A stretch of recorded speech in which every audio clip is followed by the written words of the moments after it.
જય શ્રી કૃષ્ણ. જય દ્વારકાધીશ મિત્રો. આજે આપણે અધ્યાય 11નો 48મો શ્લોક સમજીશું. ન વેદ યજ્ઞ અધ્યયેન ન દાનેન ચ ક્રિયાભિર્ન તપોભિ ઉગ્રેહ ઇવમ રૂપઃ શક્ય અહમ नु લોકે દ્રષ્ટુ તવદન્યેન કુરુ પ્રવીર. હે કુરુવીર શ્રેષ્ઠ, તારાથી પૂર્વ મારા આ વિશ્વરૂપને કોઈએ કદી જોયું નથી, કારણ કે આ ભૌતિક જગતમાં મારા આ રૂપનું દર્શન ન તો વેદ્યજનથી કે ન તો યજ્ઞ કરવાથી કે ન તો દાનથી કે સત્કર્મ કરવાથી અથવા ન તો કઠોર તપ કરવાથી પણ થઈ શકે છે. આ સંબંધમાં દિવ્ય દ્રષ્ટિને સ્પષ્ટપણે સમજી લેવી જોઈએ. આ દિવ્ય દ્રષ્ટિ કોને પ્રાપ્ત થઈ શકે? દિવ્યનો અર્થ છે દેવી. જ્યાં સુધી મનુષ્ય દેવ તરીકે દિવ્યત્વ પામતો નથી ત્યાં સુધી તેને દિવ્ય દ્રષ્ટિ પ્રાપ્ત ન થઈ શકે. અને દેવ કોણ હોય છે? વૈદિક શાસ્ત્રો કહે છે કે જેઓ ભગવાન વિષ્ણુના ભક્ત છે તે દેવો છે. વિષ્ણુ ભક્તા સ્મૃતા દેવાહ. જે લોકો નાસ્તિક છે, એટલે કે જેઓ વિષ્ણુમાં શ્રદ્ધા ધરાવતા નથી અથવા જેઓ કૃષ્ણના નિર્વિશેષ પાસાને જ પરમેશ્વર માને છે, તેમને આ દ્રષ્ટિ પ્રાપ્ત થઈ શકતી નથી. કૃષ્ણની અવજ્ઞા કરવી અને સાથે સાથે દિવ્ય દ્રષ્ટિ પ્રાપ્ત કરવી એ સર્વથા અશક્ય છે. દિવ્ય થયા વિના દિવ્ય દ્રષ્ટિ પામી શકાતી નથી. બીજા શબ્દમાં કહીએ તો જેને દિવ્ય દ્રષ્ટિ પ્રાપ્ત થયેલી છે તેઓ અર્જુનની જેમ જ વિશ્વરૂપના દર્શન કરી શકે છે. ભગવદ્ ગીતામાં વિશ્વરૂપનું વર્ણન થયું છે. તે અર્જુનની પૂર્વે સર્વને માટે કલ્પનાતીત હતું, પણ હવે આ ઘટના ઘટી પછી તો મનુષ્ય વિશ્વરૂપની કંઈક કલ્પના કરી શકે છે. જે લોકો ખરેખર દિવ્ય છે તેઓ ભગવાનના વિશ્વરૂપના દર્શન કરી શકે છે, પરંતુ કૃષ્ણના શુદ્ધ ભક્ત થયા વિના કોઈ જ દિવ્ય થઈ શકે નહીં.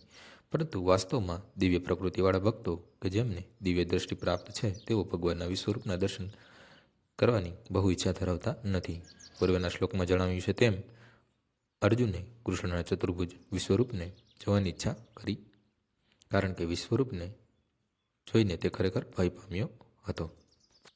આ શ્લોકમાં વેદ, યજ્ઞ, અધ્યય, અનેહ જેવા કેટલાક શબ્દો મહત્વપૂર્ણ છે. વેદ, યજ્ઞ, અધ્યય, અનેયનો નિર્દેશ વૈદિક સાહિત્યના અધ્યયન તથા યજ્ઞ વિધિના નિયમોનો પરત્વ છે. વેદો એટલે ઋગ્વેદ, યજુર, સામ તથા અથર્વ, 18 પુરાણો, ઉપનિષદો અને વેદાંત સૂત્રો.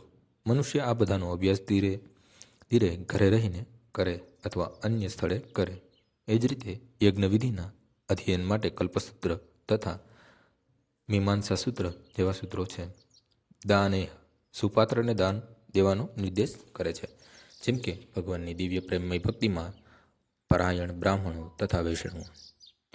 એવી જ રીતે ક્રિયાભિહ સત્કર્મનો નિર્દેશ અગ્નિહોત્ર તથા વિભિન્ન વર્ણોના કર્તવ્યો પરત્વે થયો છે. અને શારીરિક કષ્ટોના સ્વેચ્છાપૂર્વક સ્વીકારને તપસ્યા કહે છે. એ રીતે મનુષ્ય ભલે તપસ્યા, દાન, વેદાધ્યન વગેરે સર્વ કાર્યો કરવા સમર્થ હોય તો પણ જ્યાં સુધી તે અર્જુનની જેમ ભક્ત બનતો નથી ત્યાં સુધી તે વિશ્વરૂપના દર્શન પામી શકતો નથી. નિર્વિશેષવાદી માણસો પણ કલ્પના કરે છે કે તેઓ ભગવાનના વિશ્વરૂપના દર્શન કરી રહ્યા છે, પરંતુ ભગવદ્ ગીતા આપણને જણાવે છે કે નિર્વિશેષવાદી માણસો એ કોઈ ભક્ત નથી, તેથી તેઓ ભગવાનના વિશ્વરૂપના દર્શન કરવા સમર્થ નથી. ઘણા એવા લોકો હોય છે કે જેઓ અવતારોનું સર્જન કરે છે. તેઓ ખોટી રીતે કોઈ સાધારણ મનુષ્યને ભગવાનનો અવતાર ગણાવતા હોય છે, પરંતુ આ બધી મૂર્ખામી જ છે. આપણે ભગવદ્ ગીતાના સિદ્ધાંતને અનુસરવા જોઈએ, અન્યથા પૂર્ણ આધ્યાત્મિક જ્ઞાન પામવાની કોઈ શક્યતા રહેતી નથી. ભગવદ્ ગીતાને ભગવદ્ વિજ્ઞાનનો પ્રારંભિક અભ્યાસ ગણવામાં આવ્યો છે, અને છતાં તે એવો સંપૂર્ણ છે કે કોણ શું છે તેનો ભેદ જાણવા મનુષ્યને સમર્થતા બક્ષે છે.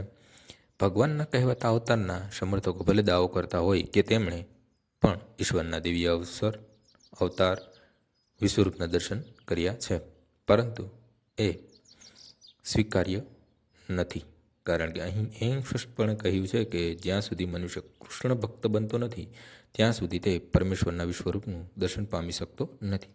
તેથી મનુષ્ય સૌપ્રથમ કૃષ્ણના શુદ્ધ ભક્ત થવું પડે, અને તો જ તે દાવો કરી શકે કે તેણે વિશ્વરૂપનું કરેલ દર્શન અન્યને કરાવી શકે. વળી કૃષ્ણનો ફક્ત ખોટા અવતારને કે ખોટા અવતારના અનુયાયીઓને કદાપી સ્વીકાર કરતો નથી. આજનો શ્લોક અહીં પૂર્ણ થાય છે. આવતીકાલે ફરીથી સવારે 6 વાગ્યે મળીશું. જય શ્રી કૃષ્ણ.